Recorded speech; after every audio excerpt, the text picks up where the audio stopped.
terminale scientifique, bonjour et merci d'être attentifs à nos présentations de cours à la Téléchat.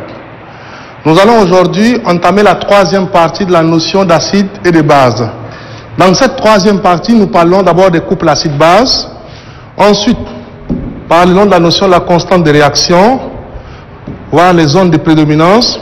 Et nous allons finir avec la classification des couples acide-base dans l'eau.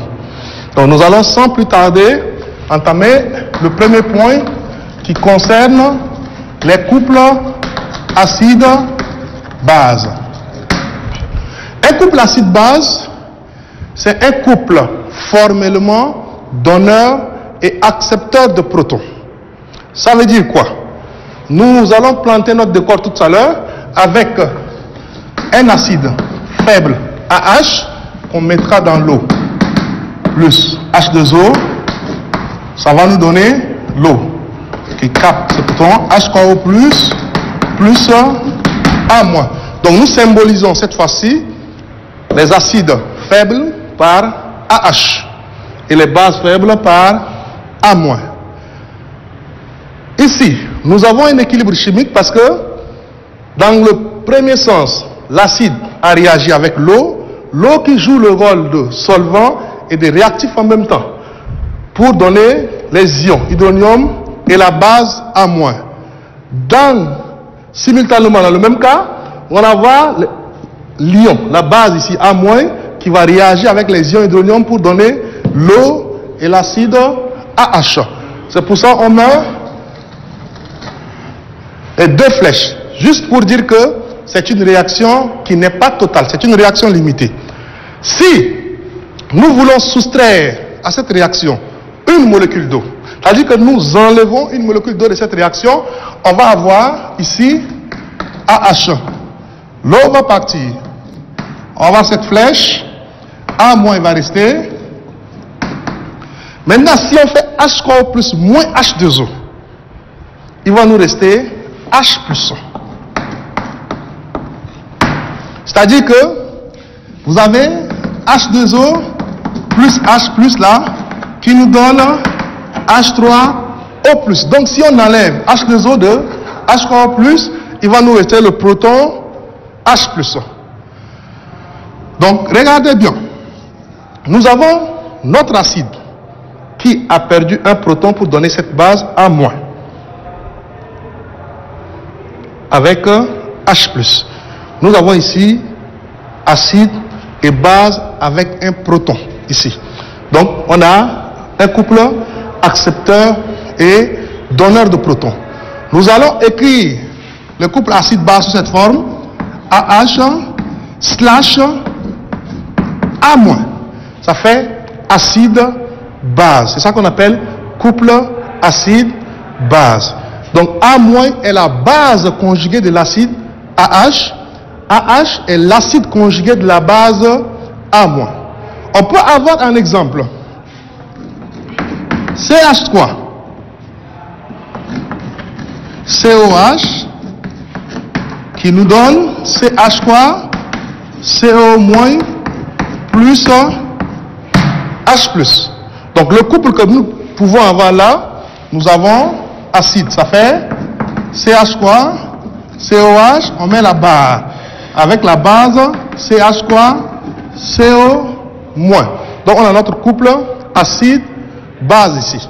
Donc dans le cas général, on met souvent l'acide donne base plus proton. La base a capté le proton qui a été libéré par l'acide. Donc on a acide, base et proton. Donc ça nous donne le couple acide/base. Un deuxième exemple qu'on peut avoir, on va avoir l'ion ammonium qui nous donne l'ammoniac plus proton. Cette fois-ci, ça nous fera le couple quoi? Donc si on regarde le cas général ici, on aura le couple NH4+ /NH3. Notre acide est ici NH4+, qu'on appelle ion ammonium, et notre base est NH3 qu'on appelle ammoniac. J'ai pris cet exemple juste pour vous dire que les bases ne sont pas forcément des ions négatifs. Ici, NH3 est une molécule, mais qui joue le rôle de base. Donc, ce n'est pas forcément les ions qui jouent le rôle de base. On a notre acide ici qui est NH4+. Ici, c'est un ion positif et la base est une molécule. Donc, ce que vous devez retenir, c'est que les acides ont un proton de plus que les bases. Nous allons directement entamer avec le deuxième point qui est la constante de réaction. Nous allons donc, sans plus tarder, revenir sur notre deuxième point qui concerne donc la constante de réaction. Constante de réaction. Nous allons cette fois-ci considérer une équation R1 plus R2 qui nous donne P1 plus P2. On a une équation du genre R1 plus R2 en équilibre avec P1 plus P2. Les constantes, les concentrations donc des corps qui sont dans cette réaction vont interagir pour nous donner une constante qu'on note généralement Kr. Donc Kr, ça fait le produit des concentrations des produits sur le produit des concentrations des réactifs. C'est ça qu'on appelle une constante de réaction, globalement, dans le cas général. Et cette constante de réaction ne dépend que de la réaction considérée et de la température. Si nous avons une molécule d'eau, cette molécule d'eau ne sera pas prise en compte dans la constante de réaction. Suivez. On reprend l'équation AH plus H2O, ça nous donne donc H3O plus A-.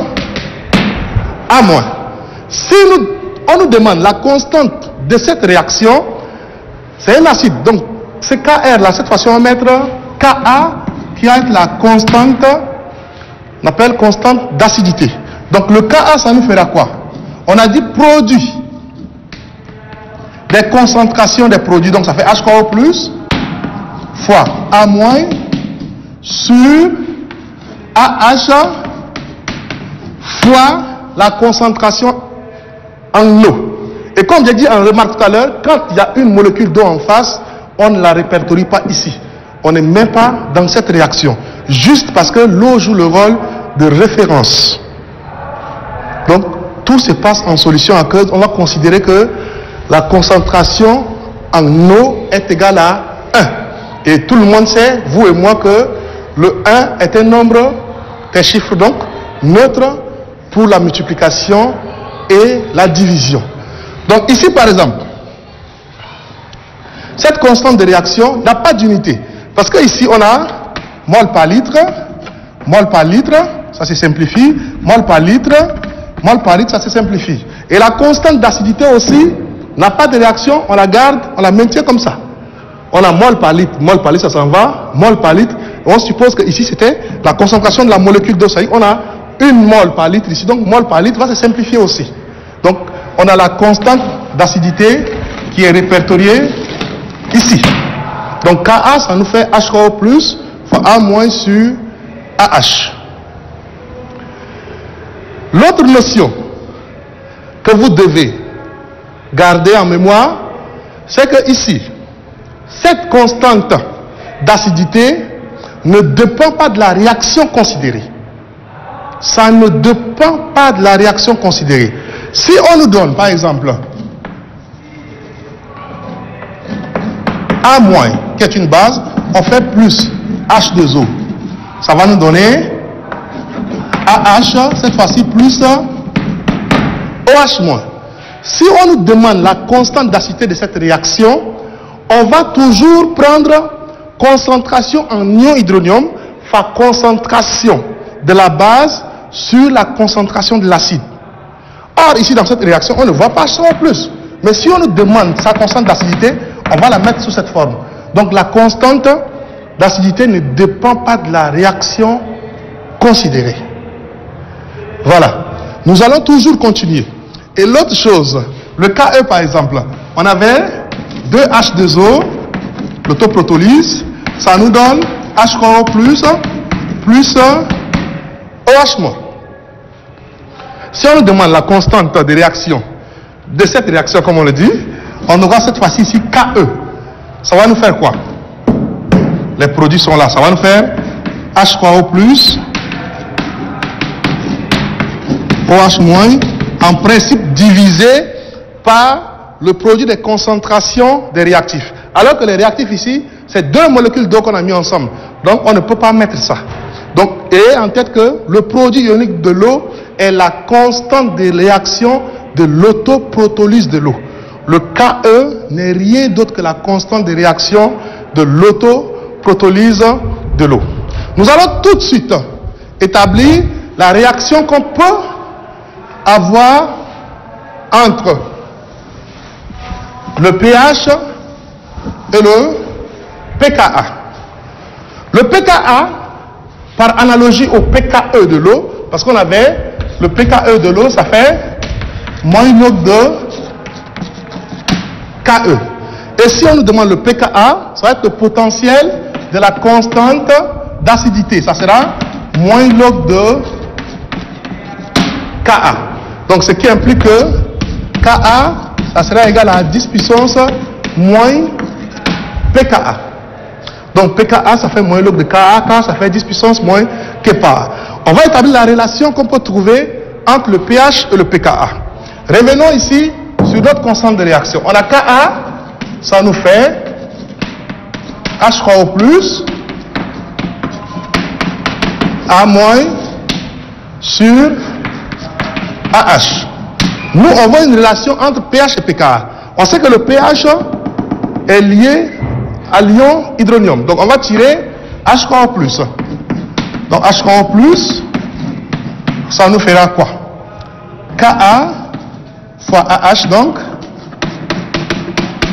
sur A-. Si on prend le moins log de celui-là, moins log de H3O plus, ça nous fera aussi moins log de tout ce qui est là. Donc ça fait Ka AH A-. Log de A fois B égale à log de A plus log de B. Donc ici on aura moins log de Ka moins log de AH sur A-. Or, moins log de Ka là, c'est ça, on a dit que c'est pKa. Donc on aura ici moins log de H3O plus, ça nous fait aussi le pH. Donc on aura pH, ça nous fera pKa plus cette fois-ci, quand on prend plus, on va prendre l'inverse de ça. Parce qu'on a multiplié par moins ici. Donc ça fera plus log de la base A-. On dit donc base, concentration de la base sur concentration de l'acide. Donc le rapport qu'il y a entre le pH et le pK, ça fait pH égale à pKa plus log de la concentration de la base sur la concentration de l'acide. Donc sans transition, sans plus tarder, nous allons voir le troisième point qui est la zone de prédominance. Zone de prédominance des couples acide-base. Zone de prédominance des couples acide-base. C'est-à-dire qu'on va voir dans quel cas est-ce que l'acide prédomine, dans quel cas est-ce que la base prédomine. Donc ici, si on prend le premier cas, c'est-à-dire que si pH égale à pKa, c'est ça la relation. pH égale à pKa plus log de concentration de la base sur concentration de l'acide. Donc si on a pH égale à pKa, ça fait 0. Donc on a log de base sur acide égale à pH moins pKa. Nous on est dans le cas où pH égale à pKa. Donc si pH égale à pKa, on aura log de base sur acide, c'est égal à 0. Ce qui implique que concentration de la base sur concentration de l'acide, ça va être égal à 10 puissance 0.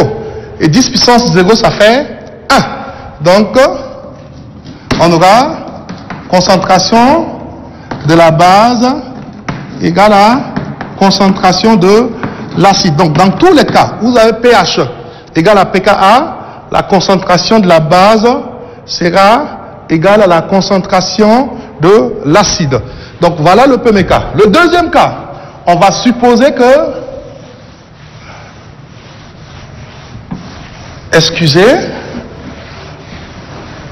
on va supposer maintenant que le pH est inférieur à pKa.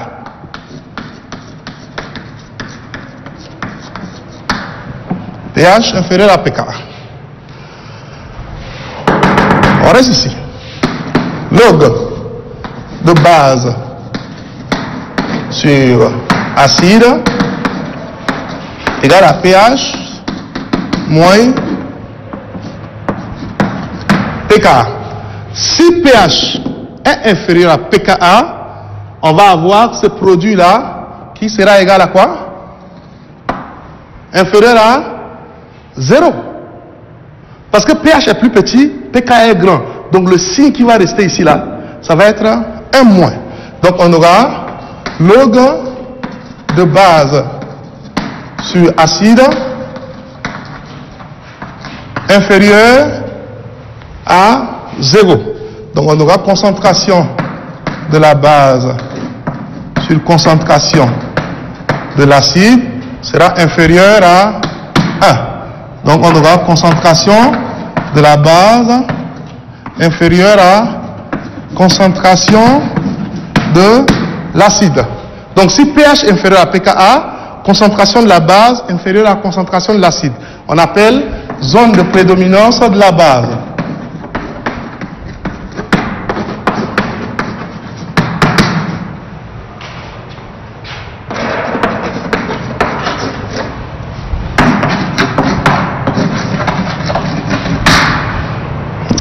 Justement, zone de prédominance plutôt de l'acide, parce que c'est l'acide qui est plus grand.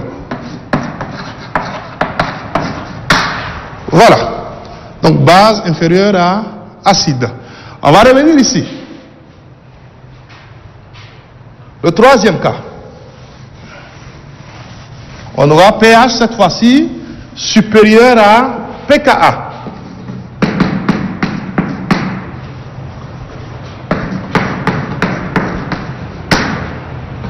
Log de concentration de la base sur acide égale à pH moins pKa. Si le pH est supérieur au pKa, si ce chiffre-là est plus grand que celui-là, ça veut dire que tout ce résultat-là va être supérieur à 0. Donc on aura log de base sur acide supérieur à 0.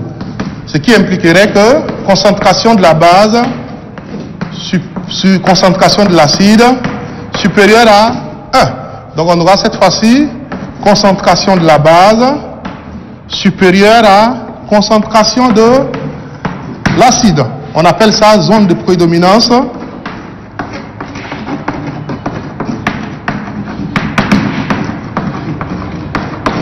de la base.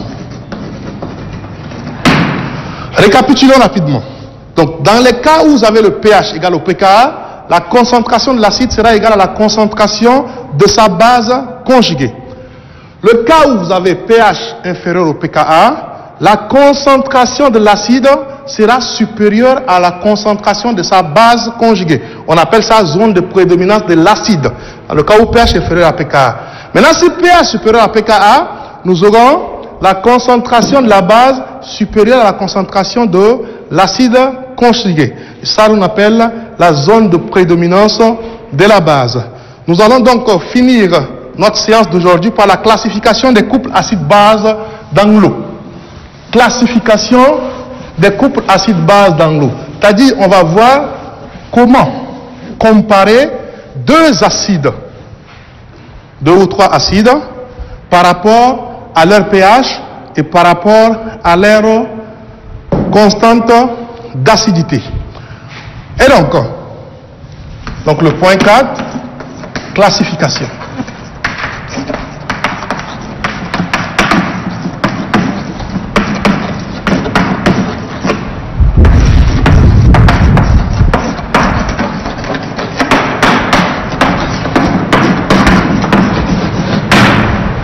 Classification des couples acide-base dans l'eau. Donc, le cas des acides.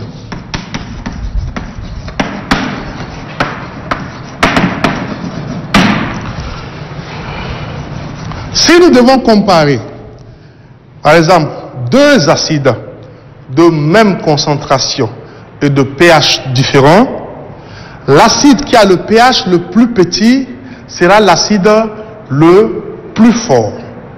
L'acide qui a le pH le plus petit sera l'acide le plus fort. Donc ça veut dire que si on a un pH 1 égal à 2,4 et un pH 2 égal à 3,4 par exemple, l'acide qui a le pH égal à 2,4 là sera l'acide le plus fort par rapport à celui qui a le pH égal à 3,4. Et là, si on vous a donné les pKa, l'acide du couple qui a le pKa le plus petit restera l'acide le plus fort. L'acide du couple qui a le pKa le plus petit sera l'acide le plus fort.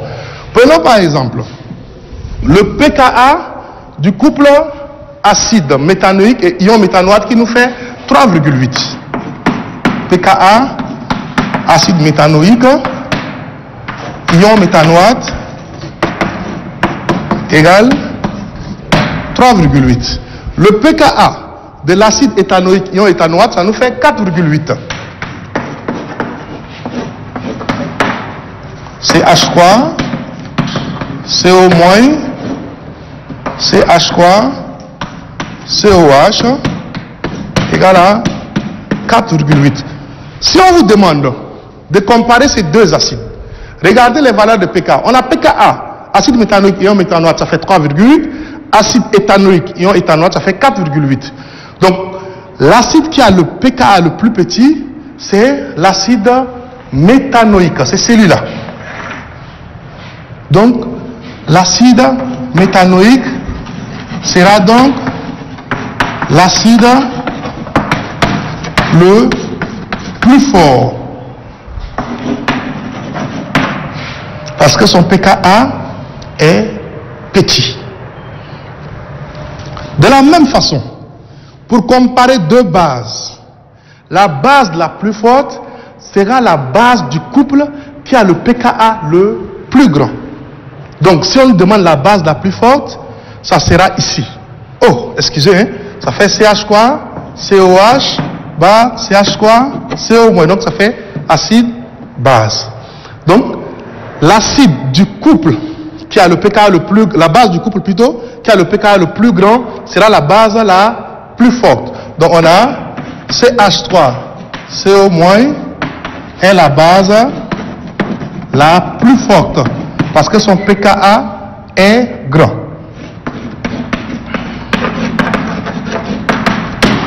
Voilà donc, chers élèves de terminale, la troisième partie donc du thème notion d'acide et de base.